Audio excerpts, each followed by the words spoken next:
यहां पर देखिए आपको एक पेंटाग्राम दिया गया है।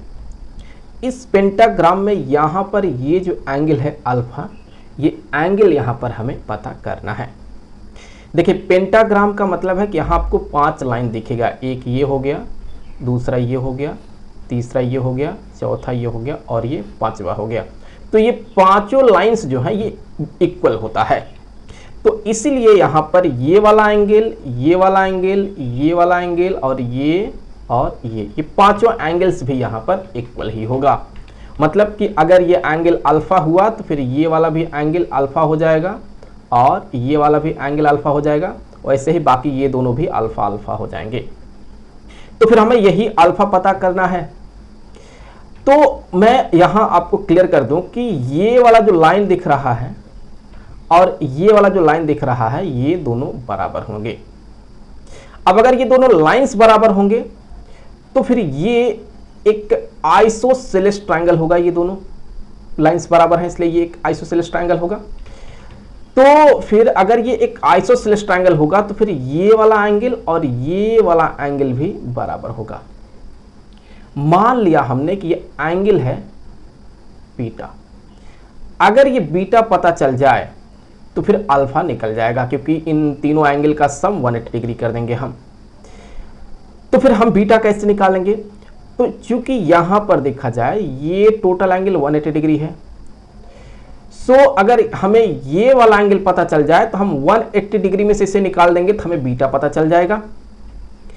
तो अब यहां पर हमें क्या करना है, यहां पर ये वाला एंगल सबसे पहले तो पता करना ही होगा।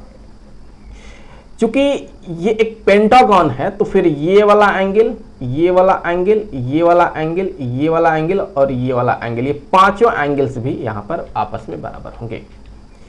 तो चलिए अगर मैं यहां पे यहां से इसको ऐसे मिला दूं और यहां से इसको ऐसे मिला दूं तो आपको 3 जो है ट्रायंगल दिख जाएगा।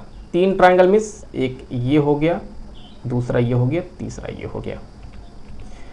अब अगर हम यहाँ इस ट्रायंगल में देखें, ये वाला एंगल, ये वाला एंगल और ये वाला एंगल, इन तीनों एंगल का सम कर दें इस ट्रायंगल में तो ये 180 डिग्री होगा, 180 डिग्री होगा।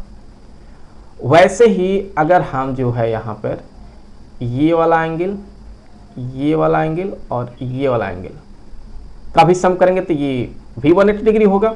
उसी तरह से ये वाला एंगल, ये वाला एंगल, ये वाला एंगल और ये वाला एंगल, इनका भी सम कर दें तो ये 180 डिग्री हो जाएगा। मतलब अगर तीनों ट्रायंगल का एंगल का टोटल सम निकालना है तो हम यहीं पे क्या करेंगे, 180 180 180, मतलब यहीं पे 3 से मल्टीप्लाई कर देंगे। तो 3 से हमने कर दिया यहाँ पे मल्टीप्लाई, तो फिर टोटल कितना हो जाएगा, 540 डिग्री हो गया। अब अगर ये टोटल 540 डिग्री हुआ तो फिर हमने पहले ही बात कर लिया है कि ये जो आपको दिख रहा है ये वाला एंगल, ये वाला एंगल टोटल, ये वाला और ये वाला और ये वाला आपस में बराबर हैं। तो 5 से अगर मैं डिवाइड कर दूं तो हमको ये वाला एंगल मिल जाएगा।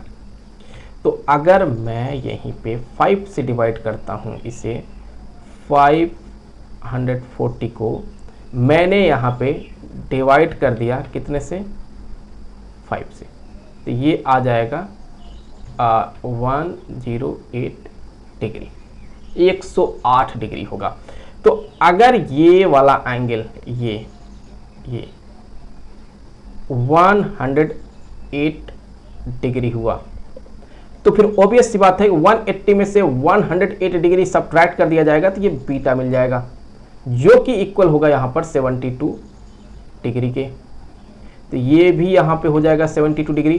तो इसमें अगर हम इस ट्रायंगल में देखें तो तीनों एंगल का सम करेंगे हम, अल्फा प्लस बीटा, तो ये हो गया 180 डिग्री। तो alpha plus 2 beta equal to 180 degree और अल्फा प्लस 2 बीटा के जगह पर 72 डिग्री इक्वल टू 180 डिग्री। तो alpha plus 144 degree equal to 180 degree कर देंगे। तो फिर अल्फा बराबर 180 डिग्री माइनस 144 डिग्री, तो अल्फा इक्वल टू आ जाएगा 36 डिग्री की। तो फाइनली यहाँ पे जो अल्फा है वो हमने पता कर लिया है, वो है 36 डिग्री के इक्वल। मुझे उम्मीद है कि वीडियो आपके लिए काफ़ी हेल्पफुल रहा होगा। मिलेंगे आपसे अगले वीडियो में किसी दूसरे क्वेश्चन के साथ, तब तक के लिए खुश रहें। Good bye.